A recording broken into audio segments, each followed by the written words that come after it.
Welcome to the Oshner Andrews Sports Medicine Institute podcast studio here at the Superdome, where we just got done watching the Saints lose to the Eagles 15-12.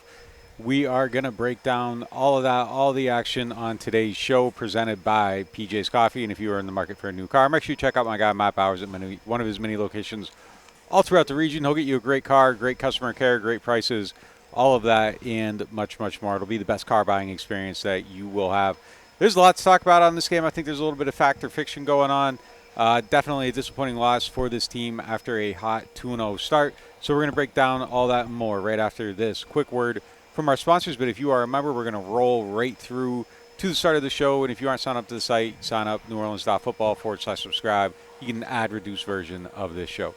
All right, let's hit these ads. Oshner Hospital for Orthopedics and Sports Medicine on Clearview Parkway is celebrating 5 years of exceptional achievements. The hospital's integrated team has successfully performed over 20,000 surgeries using the latest in cutting-edge technology. With nationally recognized services and impactful partnerships, they continue to lead the advancement of orthopedic and sports medicine care in our region. Rouse's Markets is voted best grocery store in New Orleans, best grocery store in Baton Rouge, Mississippi, Gulf Coast, Thibodaux, Houma, Hammond, Lake Charles, Mobile, year after year. Thank you for choosing us best grocery store on the Gulf Coast. Number one. Thank you. Thank you. The number one grocery store In Mississippi, Alabama, Louisiana. 1 million customers a week can't be wrong. Welcome to Rouse's. The NewOrleans.Football show is proudly presented by PJ's Coffee.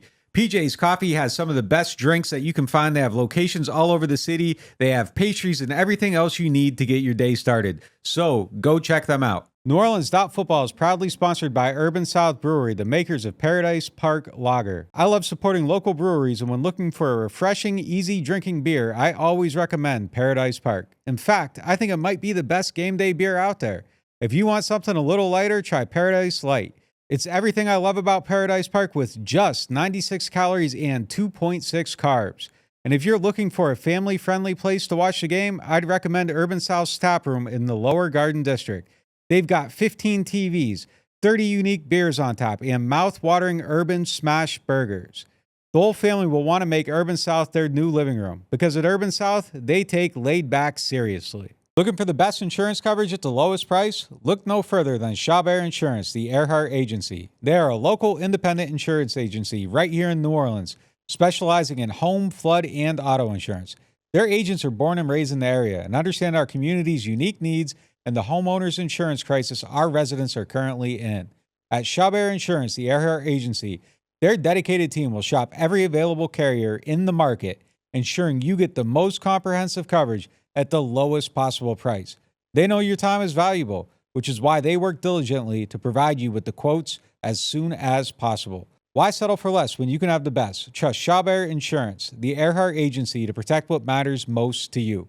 I do. I've been a client of theirs since 2021. When we couldn't find someone to insure our house because of the big oak tree growing over top, Chabert worked until they found someone that would work with us and give us the protection that we need to feel safe in our new home. Call them today at 504-326-6526 or visit them online at Protected by Chabert. That's 504-326-6526. Chabert Insurance, the Earhart Agency, your local insurance experts. Hardhide Ponchatoula Strawberry Whiskey is an 86 proof blend of aged wheat bourbon, American light whiskey, and fresh Ponchatoula strawberries. Blended in New Orleans, it is not for the thin-skinned. Look for it in your favorite stores, bars, and restaurants. NewOrleans.Football is proud to be sponsored by Firehouse Subs. Make sure you check out their location on Veterans Boulevard. Attention Saints fans, don't let pests and termites invade your home field. Trust the team at Red Pest Solutions to tackle those unwelcome visitors. Call the Red Man today for unbeatable pest and termite control. Score peace with no pest. Visit redpest.com, REDDPEST.com. All right, let's get into the show.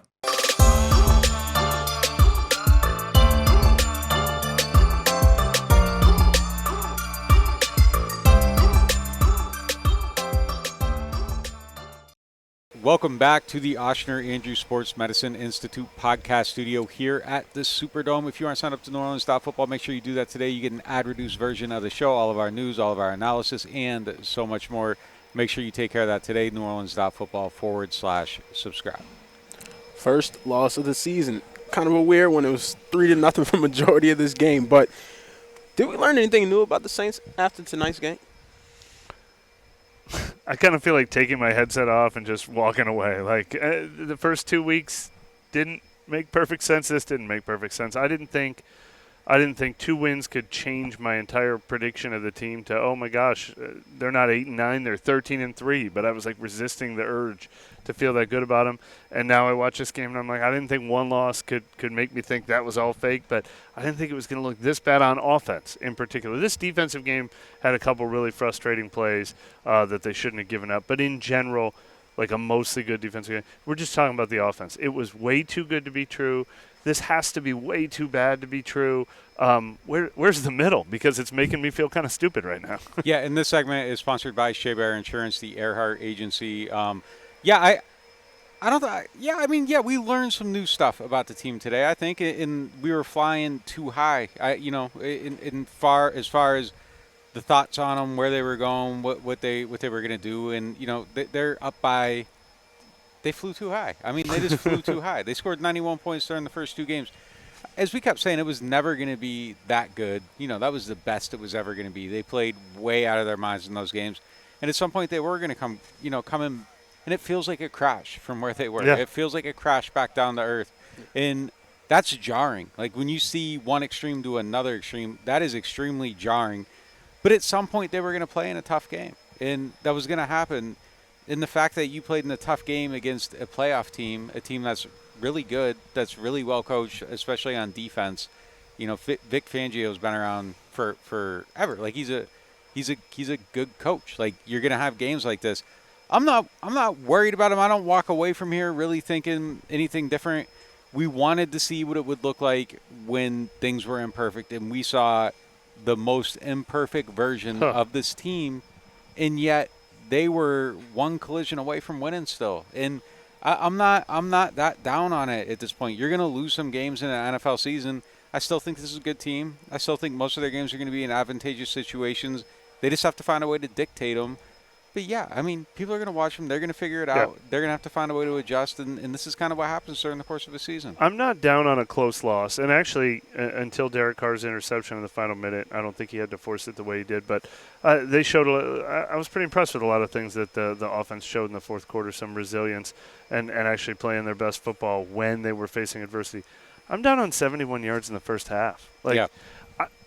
Does that mean that a smart defensive coordinator like Vic Fangio can figure this out? Was this a one-off? Why didn't Clint Kubiak have answers when he realized A, B, and C weren't working?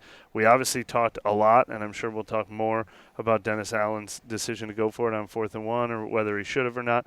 But the fact that we're having that conversation because we all watched this game and thought, well, the Saints can't gain a yard, that's disturbing. That's disturbing that in a game against the Eagles where you need 1 yard, we all kind of thought, well, they can't get it. Like, that's really down to earth. That 3rd and 4th down, I'm not down on the decision to go for it. Like, sure, you do it, and you try to put the game away, and I understand that. I was a little bit down on it in the moment because I didn't believe in their ability to get a yard in that situation. That's scary. That's scary that we already feel that way about this offense. Well, it's not this offense. I felt that way about them during this day when you don't have Eric McCoy. Eric McCoy leaves the game. Uli Udo comes in. They are just not on the same page at all. They're crashing into each other. Like, it was a mess. And it was. I don't think it's necessarily a mess next week when McCoy doesn't play. I think there's another way to kind of go about it and make it look a little bit better. But in this game, in these circumstances, that yard felt impossible. Yeah. And it was just kind of like, man, just kick it and see what happens. But I get it. You're in that situation. My only thing with it, like, if you convert it, you still might not score. But no, totally fair. I'm not down on the decision. Like, I agree with going for it. Be aggressive. Try to win the game. We're always, in not just we, like the global we of people that watch the Saints, everybody that criticizes them, too conservative, too this, too that. Like, in that situation, they tried to get it. And you have to be able to move the ball 3 feet. Like, you just have to be able to move the ball 3 feet. Yeah. And regardless if it's your starter or your replacement player, like, you should have the confidence that you can do that at some point, and they couldn't. And I mean, that was probably the biggest failure of the game, is that their inability to kind of pick that up. Yeah, and that's it's almost two different discussions, the thought process behind that decision. But just when you're asking what's fact and what's fiction, I know how I felt in that press box watching this team, and they undid in this game everything they did in the first 2 weeks because I was watching a team that I didn't think could get that yard, and that doesn't mean next week they're gonna be fine. 12 out of 17 weeks are going to be fine. That makes me realize it's going to be a season-long grind where there's going to be ups and downs. So a loss, the way they lost this game does hurt, like that they didn't seem to have answers on defense against a team that came in with the worst rushing defense in the league that we thought was going to be an advantageous matchup for them. But, of course, I still feel good about the Saints probably winning more games than they lose the rest of the season. But that kind of woke you up from the fairy tale pretty quick, the way it happened. It wasn't just like a sloppy game where they looked good sometimes. They had a couple turnovers. This wasn't their best game. This was for 3 quarters we saw an offense that had no answers. And I didn't expect to see that so quickly after those first 2 games. You talk about Eric McCoy missing. We'll get back to him in a little bit. But Taysom Hill also didn't play in this game. So somebody who could have gotten you those yards at the line wasn't there. Well, I'd rather give the ball. I'd rather get stuff giving the ball to Alvin than giving it to anybody else, honestly. Yeah. And I'm okay with that. Like I don't know that Taysom tilts this game. I think they just had a good plan for stopping the run. They really did. And I think that was just kind of the case where I think Taysom maybe makes a difference is maybe Jamal doesn't get the ball in some situations. That kind of felt like you weren't going anywhere when you handed it off to him.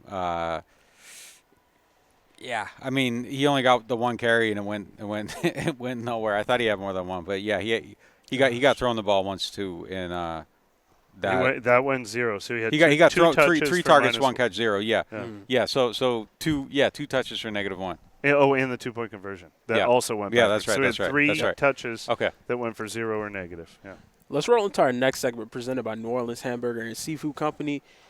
Eric McCoy went out on the first drive. We just talked about him missing and how that kind of threw the offense in a tailspin, low-key.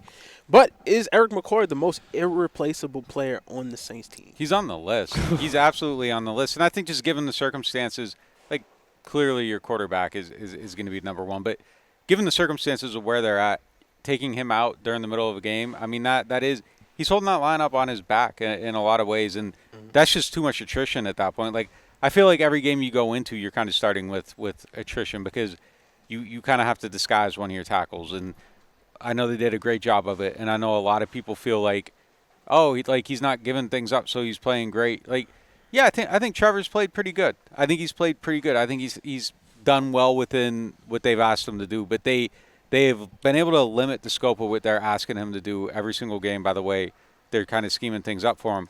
That wasn't quite as available today because of the nature of this game. And then you take a guy out of that, and now you got 2 people you're trying to hide, and then like your guards you're kind of trying to not put too much on either. And then you got a rookie at the other spot who has been really good, but I thought today was spotty for him for sure. Like there's just too many question marks there for you to take out quite possibly the only consistent sure thing on your offensive line. Like Cesar Ruiz has good days, he has bad days. Eric McCoy is the only thing that you know on that line when you're going in, he's going to be good, he's going to execute, and he's going to make other people better. Yeah. And now you're pulling him out of there. That's a lot to deal with. Third play of the game, he goes down, and I think it caused a lot of issues. I mean, some of them were extremely visible. Like literally, there was a play where the 2 guards crashed into each other, Uliudo and Caesar. One of them was going the wrong way. I couldn't tell you which one, but like they collided behind the quarterback. Yeah, like it was crazy. There were 3 awkward collisions that I know of right now, and when you watch tape, I bet you'll find 6. I mean, it was ugly today. Look, he's on the list. He's on a short list. I mean, you probably put Derek Carr on that list. I'd put Chris Olave on that list. Thank God for him on like those 6 gotta have it third down conversions, or he had 6 catches, but it felt like all of them were high degree of difficulty third down conversions today. I hate the depth at receiver, just like I hate the depth at offensive line for this team right now. Alvin Kamara suddenly feels like that, like they don't have anyone else to count on in the backfield. Maybe Kendra Miller will change that. But, yeah, with the offensive line problems, the only thing more disturbing than their starting offensive line that we've analyzed all season is the depth of their offensive line. Yeah. Oliudo and Landon Young and Nick Saldiveri aren't providing solutions. You got to keep that starting 5 together. You got to keep your best one in there, no question about it. And something that Tally Fuaga had told me 2 weeks ago after the Panthers game, he was like, having Eric McCoy and Cesar Ruiz is helping me on the field because Great these point. are guys who have experienced it. So you say Fuaga had one of his lowest, which he did. It was pretty spotty at certain points. He lost that, knowledge that he had just in his face. Like Eric McCoy literally was the linchpin of the offensive line, and now he's been removed. So it's very interesting to see. Yeah, I mean, you mentioned Alvin on here. I find it kind of extremely interesting that he carries the ball for 9 yards and then he's out the next play and you lose a yard and then it's Jamal on the 2-point conversion. I wonder why the guy that handled the carries the whole game didn't take that last carry. Something to think about. Something to ponder. Well, give me your. I don't know. Did something happen? That's all I'm saying. Did something happen? well, Why did he come out of the game? He looked banged up. Brandon was talking about how he looked banged up on that first series after. I can't believe C.J. Gardner-Johnson didn't get flagged for that tackle out of bounds. But he still did have 29 touches in this game, so obviously that wasn't it. But, I wonder if he got banged up. Yeah, I mean, later. why is the line of demarcation the very last one? I don't know. Yeah, Just we'll see. we'll see. For sure. Let's roll into our next segment presented by Aaron Rose. Sticking with, some of the things that happened during the game. What's the top thing that went wrong during today's loss? It's the run game, it's the offense for me, the pass protection obviously, but that didn't disturb me as much, the pass protection. I expected bad pass protection. I expected worse pass protection when Erik McCoy wasn't in the game. I expected worse pass protection when they're not taking a team by surprise. I expected worse pass protection when they're not up by 2 scores and 3 scores. The run game for me, though, like I said, 71 yards in first, and it happened right from the jump. The best thing about this team in the early games was first run of the season was 9 yards. It was 2nd and 1. And it just felt like that was how they were operating the entire time. First run of this game was 0, or was it 1?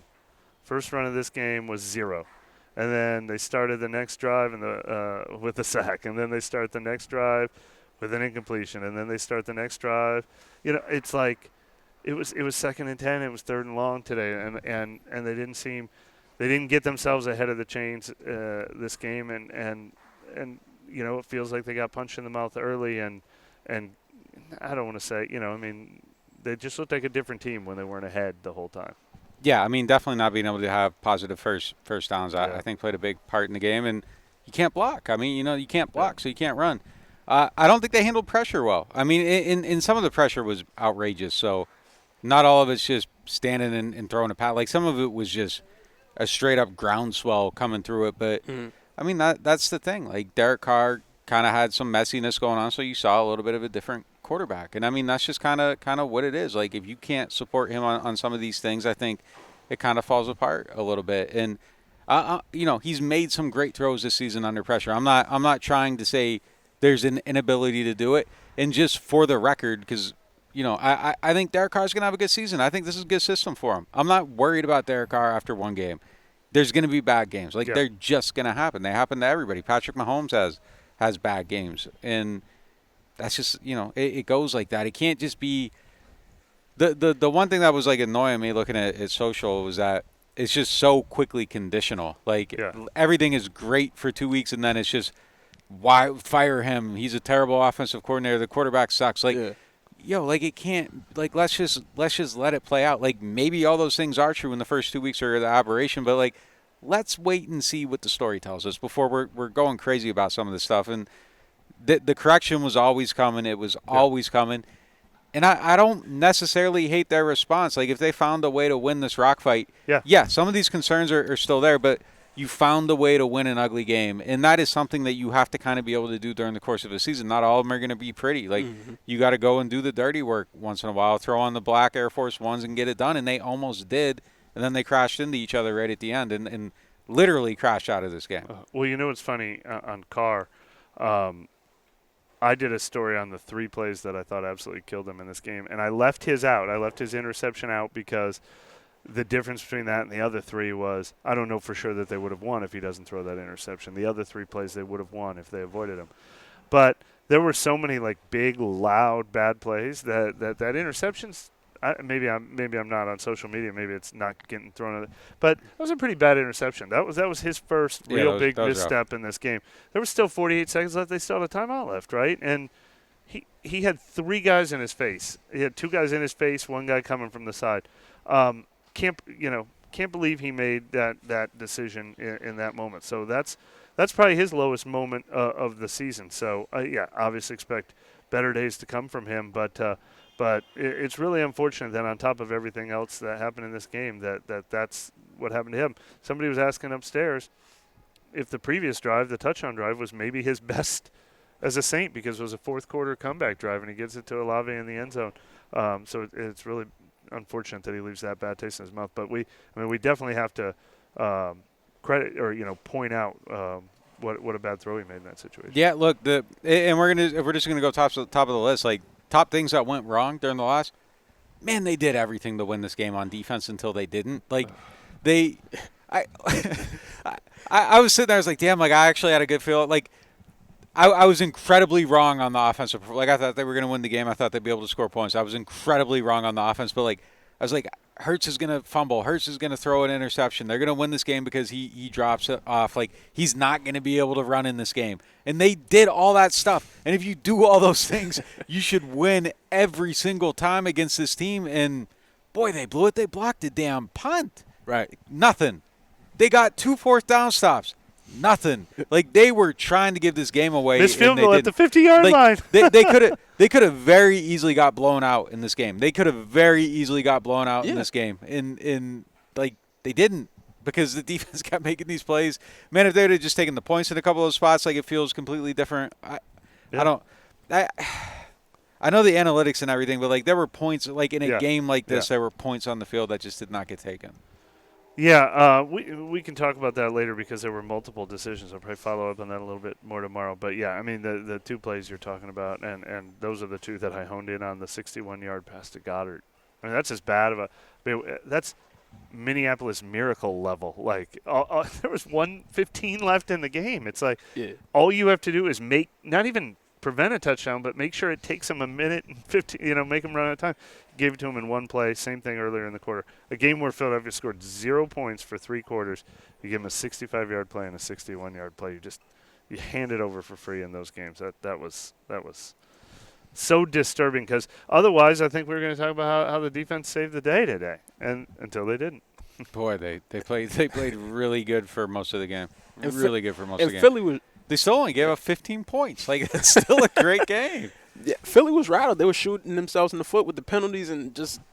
Yeah, I was like, dog. They had the 12 men in the huddle. Like this, like the world was about. Sirianni was going to get fired tomorrow because of he made every wrong decision on every 4th down today. Oh my gosh.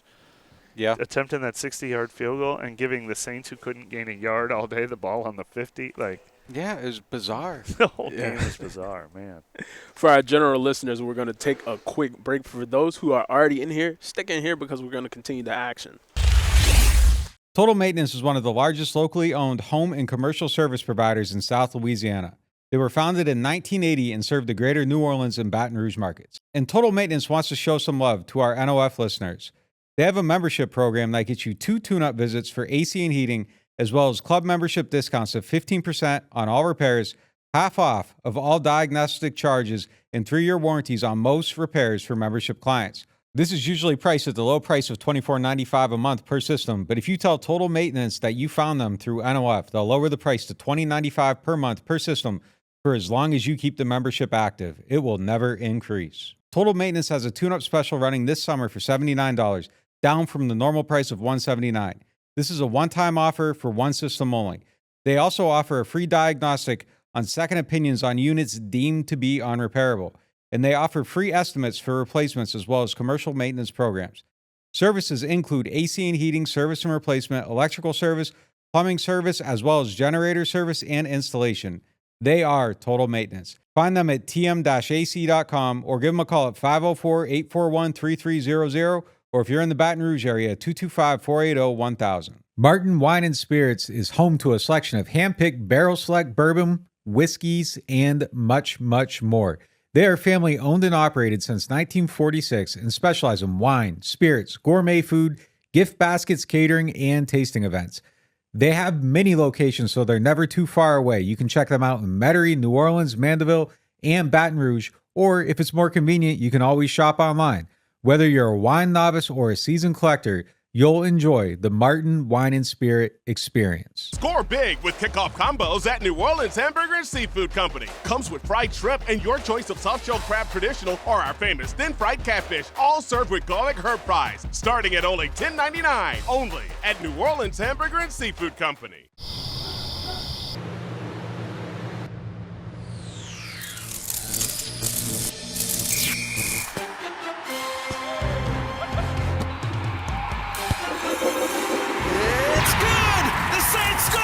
Saints score! Score big with Saints Score. Win up to $100,000. Enter the second chance drawings for cool Saints prize packages. Play Saints Score scratch-offs from the lottery. All right, guys, it's the best time of year. Football's back. We're talking NFL Sundays, college football Saturdays, and the glorious grind of fantasy football lineups. This is where your inner GM comes alive. Setting the perfect fantasy roster, screaming at your TV, and making last-minute waiver moves that either make you a hero or the guy everyone ridicules in the group chat. But listen, while you're over here making sure your fantasy team is dialed in, don't let your personal grooming become the guy that gets left on the bench. Let's be honest, nobody wants to fumble their grooming routine. That's where Manscaped's Performance Package 5.0 Ultra comes in, acting as your all-in-one grooming playbook. From keeping things sharp down below with the Lawnmower 5.0 Ultra to taking care of those rogue nose and ear hairs with the Weed Whacker 2.0. This is the lineup that'll keep you looking and feeling like a champ on and off the field. Join the 10 million men worldwide who trust Manscaped and get ready for kickoff by heading over to manscaped.com. Use the code New Orleans, that's one word, for 20% off and free shipping. Trust me, you'll be drafting the real MVP of grooming this season.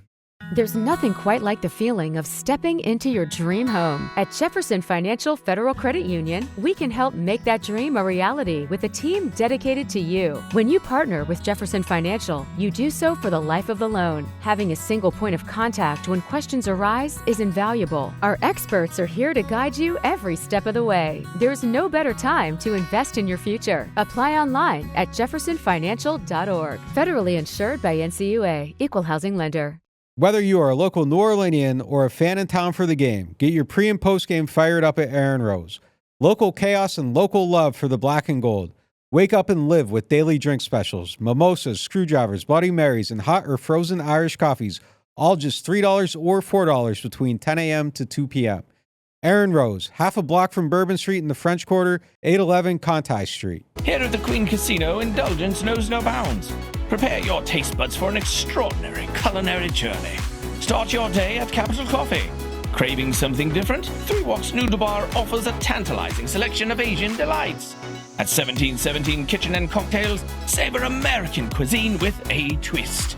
Or ascend to the loft for an elevated experience. Enjoy artesian grazing boards and exquisite craft cocktails. Join us at the Queen Casino. Your royal adventure awaits. Welcome into the Oshner Andrews Sports Institute podcast studio here in the Superdome. Let's get into our next segment presented by Hard High Ponchatoula Strawberry Whiskey.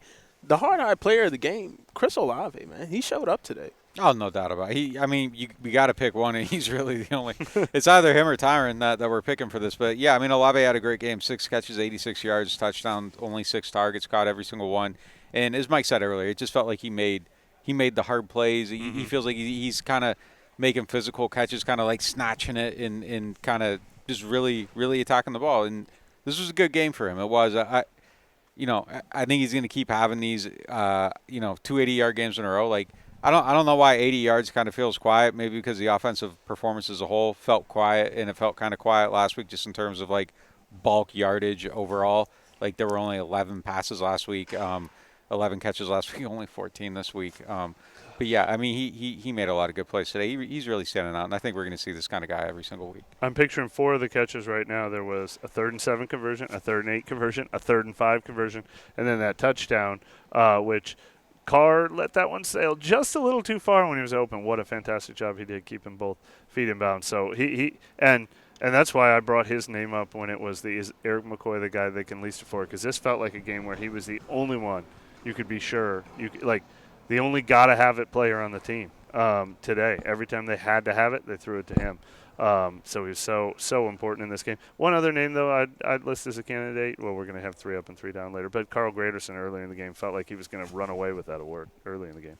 Speaking of 3 up, 3 down, that's in our next segment presented by Urban South.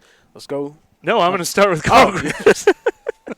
Take it. But look, and you know, he wasn't really super at blame on either of the two big plays that they gave up either. So Nick told us, Nick's a player of the game because he told us all week that Jalen Hurts was going to fumble in this game and that it was going to be a top-down fumble. And oh no, wait, it wasn't a top-down fumble. It was Carl Granderson chasing from behind and catching him by the leg, and then he dropped it out. But he did have the fumble that Nick predicted, and he had the. I'm trying to look at his total stats here. How many sacks did they end up giving him? Yeah, one, but they gave him 1.5.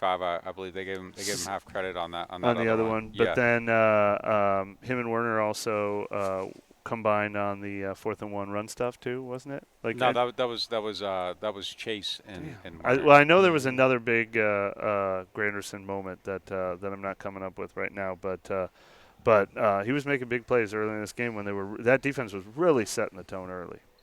Yeah, you know, it wasn't a great average or whatever, but AK obviously I think is again in this category. He only averaged 3.3 per carry, but a lot of them were hard yards. I think the 3.3 is dependent on a lot of other people. Had a really good wheel route catch. Played a good game. He continues to be kind of the heartbeat of the team, and you know, even though they didn't support him, I think he supported them. Going back to the defensive side of the ball, Brian Brzee, early on in the game, I had him on my 3 down because I figured we were going to do this later, but he made 2 crucial sacks that yeah, you did. Held the Saints in this game. So Brian Brzee is up for me. Granderson got credited on the very first play of the game for a 3-yard tackle for loss against Jalen Hurts. So they didn't count that as a sack. I don't understand when they say, no, it looked like the quarterback wanted to run on that play, so it's not a sack. Still tackled the quarterback for a 3-yard loss, so maybe he had 2.5 if you want to count it that way. But, I'm stealing from Nick here, but Tyrann Mathieu, I mean, man, he's the one who looks like he's turned back the clock and getting shot out of a cannon at times today. He had the defense did give up almost 200 yards of offense in the first half, and they just were playing excellent bend but don't break. And he had that interception in the end zone when it looked like it would be a victory to just hold him to a field goal. It was a huge play by him. He didn't really come in to blame big time on either of the 60-plus yard plays either. There were a lot of other dirty hands on the calamity that was the 61-yard catch. Last one for me. I think Marshawn played great. I only seen him give up 1 catch, a 14-yarder to Devonta Smith at the end of the first half. Other than that, I don't believe he allowed a reception. He played an excellent game today. I'm going with The Ohio State University, supplying Chris Olave to the Saints, supplying Pete Werner and Chase Young when they got that stop. That was big. Those were big plays. So OSU is getting that one for me. I think Chase kind of had a down play, though. He did.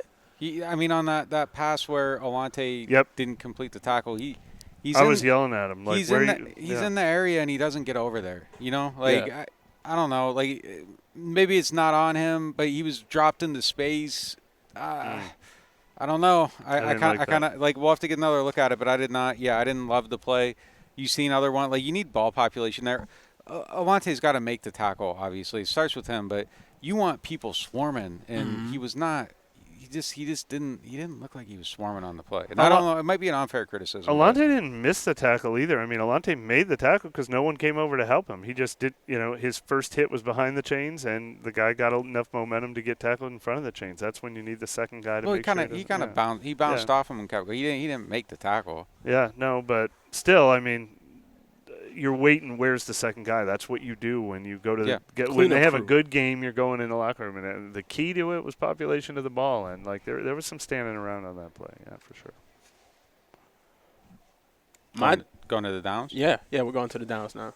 All right. Good transition to the downs. No, I thought y'all were continuing with the downs with that play. I mean, look, I hate to pick on Jordan Howden because I know he was down on himself, but I talked to him in the locker room. I mean, he made the crucial mistake on that 61-yard pass to Goddard. They ran these mesh routes, and Marshawn even compared them to what they were doing the whole time in the Super Bowl in 2018. So it was obvious the Saints were aware of it, had seen it before. Dennis Allen said they knew that they were trying to get Goddard the ball. He was the only like NFL pass catcher left on the field for them in that moment. And Howden runs right into Lattimore, takes them both out of the play, take Will Harris out of the play at the same time. Goddard gets 57 yards after the catch because those three guys run into each other. And look, Howden's a second-year guy who, I'm sure he makes mistakes here and there, but that was one that was visible to us, and it's kind of a reminder why every time we wonder why he's not playing more, and Dennis Allen says he needs to make some of the more right reads, we saw it cost them in that situation. I'm going to go with Caesar and Udo just as a collective. Just that interior, it just wasn't good. It wasn't good. There was way too much pressure. It just wasn't. It was not good. I'm going to go with Groupie. He almost didn't make that first field goal, and I was like, man, this game could have easily been 0-0 for a good chunk of time. So I think he has to be a little more, straight. He ended up being it at the end, but a little more straight down the middle. Trevor Penning. Not only did he have his worst pass protection day, but he almost made we would have been writing about that play if the Saints don't rebound from it when he gets the 15-yard personal foul penalty by tackling Darius Slay into the bench with that block that clearly lasted way too long. 1 week after he gets a personal foul penalty and says, I got to be smarter than that and not get caught up in the immersion and learn from that to get another one the next week. I mean, gosh, I almost thought he was going to get benched right then and there for that. Who'd you say? I'm sorry. Howden Penning. I mean, Juwan Johnson for me. Like there was a lot of missed blocks. Yeah. Missed blocks, and did he have a target? Yeah, there's nothing going on there. Nah, I mean, Cedric Wilson, he had his first catch of the season, but there was some blocks that he didn't pick up either. Juwan Johnson, no targets in this game. Jeez.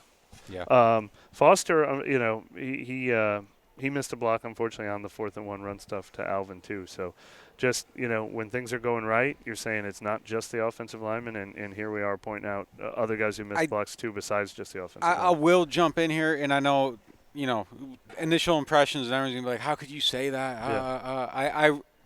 I really believe when we dig into this that Foster's going to look good blocking. There was a bunch of plays where I noticed them. I know, obviously, the misses always stand out more than hits on a lot of these. That's one where I kind of feel like on that one when we go back and look at it, it's going to be solid. I think he's going to have a solid game. That could definitely be true, but yeah, I mean the biggest play of the game, he no doubt about it. He had a rough moment in that one moment. Yeah. Yep. Now it's time for our Martin Wine and Spirits question of the day. Martin's is home to a wide selection of hand-picked barrel select bourbon, whiskeys, and more. Martin's, so much more than just wine. Today's question is, using the circumstances of this game, give us something to be hopeful for the rest of the season. Well, I mean, look, it's not as good or bad as it ever looks. And I think the positive to take from this is that they had the character to stand in a literal like rock fight, and they stood in, they battled, they found a way to get a lead, and they blew it. But they never folded in a game that really felt difficult a lot of times. And the first 2 weeks, everything felt incredibly easy. So one of the things we wanted to find out about them is how they would respond to a hard situation. And I think the response to the hard situation, even though the execution wasn't great, I think mentally and just as competitors, I think they answered those two qualifications how you want. Now the execution is the most important part, and I thought that was pretty piss poor in a lot of ways today. But the character of the team, that's why the character of the team. I think the character of the team, the belief that, hey, they're bought into some of this stuff is good. And then the other thing is, in the locker room, a lot of times last year when there was a bad game, man, you felt it. Like, you felt it. Like, they were not happy. They were concerned. They were this. They were that. It really wasn't that today. Yeah, I mean, the bigger picture, when we looked at this schedule, if you had said they're going to be 2-1 and their only loss is by 3 points, you'd be like, no way. The only thing that changed was our expectations. But that's sugarcoating. I mean, this loss was an ugly loss. And since universally the Saints were picked to win 6 or 7 or 8 or 9 games, to say that you never expected them to have a bad day, the good thing is they've shown a high enough ceiling that you can give them a week at least to be like, all right, was that a one-off or what's real or not? But if I had to pick something encouraging, it's Olave. Like, to know that he's the go-to guy that when it's 3rd and 7, when it's 3rd and 8, when you got to throw your only touchdown pass of the game, that he looked really clutch. And a fifth catch was the one on the sideline where you remarked how physical he looked on that one. So he looked like a go-to guy today. That was a positive from this game. That'll do it for this episode of NewOrleans.Football. We appreciate y'all for stopping in tonight. If you're not subscribed, make sure you subscribe because you get access to the ad-free version of this show, our exclusive members-only podcast, and more. Overtime is next. Catch you next time.